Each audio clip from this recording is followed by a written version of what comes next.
We previously had a policy simply called use of force. By changing the name and the purpose to put use of force last and de-escalation first, we're really highlighting the goal, which is of obtaining a peaceful resolution to every encounter. That doesn't mean that will always happen, because the reality is sometimes officers must use force to do their job for the people of the city, but this is an important change.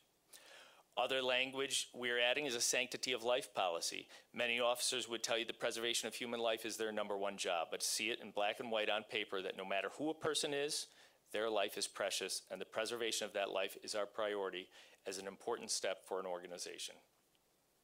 We are adding an explicit requirement and definition of de-escalation.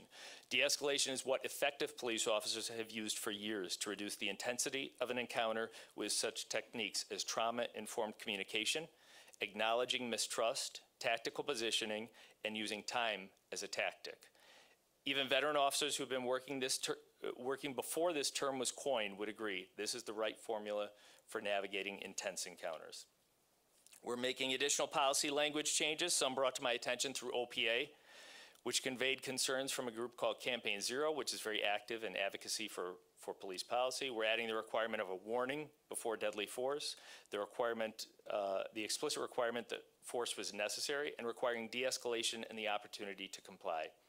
Training to our new policies is scheduled to begin August 2nd. The trainers will participate in ride-alongs to better understand the functioning and culture of the city and the department, and they have graciously agreed to meet with community stakeholders prior to the training for discussions on what our officers will be learning.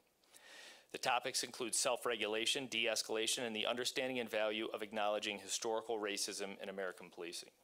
We look forward to OPA's community-informed training as well. I want to clarify something about de-escalation training that we all heard at the last commission, and that is that, quote, 4 hours of de-escalation training or 2 hours, whatever was said, is not enough. And that's true. It's a true statement, but it misunderstands how police training works. The best training is in tactics, is not classroom training, it's scenario-based training. The training our team is getting includes train the trainer, de-escalation, and licensing for all materials so that this is not a one-off training. It allows our department to incorporate the de-escalation skills learned into the numerous scenario-based training we do on different topics throughout the year.